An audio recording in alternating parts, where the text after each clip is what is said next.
Breaking tonight, brand new Fox News polls released just moments ago. When voters were asked what's the one thing they really want President Trump and his administration to accomplish, creating jobs came out on top at 33%, followed closely by destroy ISIS at 23%, then cut taxes was at 10%. A constitutionalist on the Supreme Court wasn't far behind at 9%.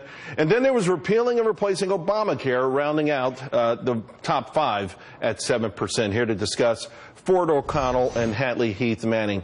You know, Hatley, I got to tell you, looking at that poll, it would suggest that maybe tax cuts should have been first. I know it's hindsight and maybe it's just fodder for, debate. But it does inform perhaps where the President Trump's administration should be focused on from here on out. That's right. And when you see the American people ranking create jobs as the #1 priority for the Trump administration, well, of course, that's not just one issue. Job creation or the economy at large includes a lot of different issues. It includes health care, it includes energy, and of course it includes the tax code. So I think the president is right to focus on all of these economic issues. Of course, he just signed some executive actions related to energy, and he's tried to work on the health care issue. I think his focus is now going to turn to tax reform, but all of these things impact our ability to create jobs and grow the economy. Ford, seeing this poll and understanding that right now we have one screen up that says, should the U.S. tax system be reformed this year? 73% want to see it done this year. In fact, I think most people would love to make sure that it's retroactive to the beginning of the year.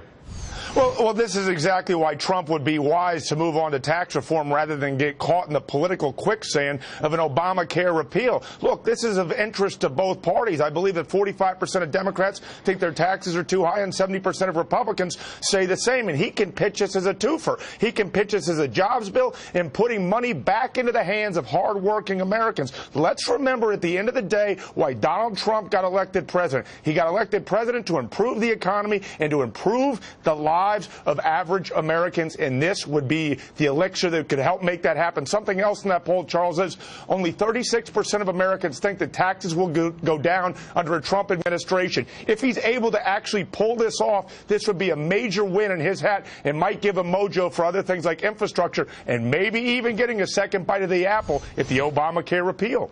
I was shocked by that 36% number. I'm not sure why anyone so many people would think, Hatley, that taxes would go down. But overall, President Trump, his core support is obviously still there.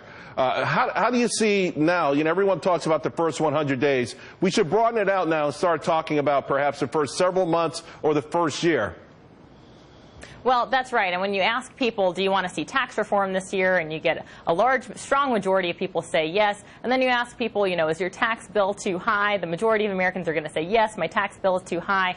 But we're going to find out, just like health care, that often the devil is in the details, because reforming the tax code, it's not as simple as deal or no deal. Of course, the deal itself and how individual Americans would be impacted, not just in terms of the overall rate that they pay, but what various deductions and credits and loopholes are in our tax code. Those are very important because people would like to see lower rates. They'd like to see a simpler, flatter tax code. But when you start talking about deductions that impact people, they say, hey, what's in this for me? Hatley, to your point, that's why I would say that you have to make sure that you cut taxes not only for high-end earners, for lower-end earners, because what I want to do and what President Trump wants to do is win the communications battle, because no matter what bill they come up with, even if it's the greatest bill under the sun, Senator Schumer is going to run right out there and say President Trump is cutting taxes for his billionaire and trillionaire friends, and President Trump and everyone else has to be on the same page and sing back and say, no, this is good for the hardworking American, the very blue-collar voters that left Obama and voted for Donald John Trump.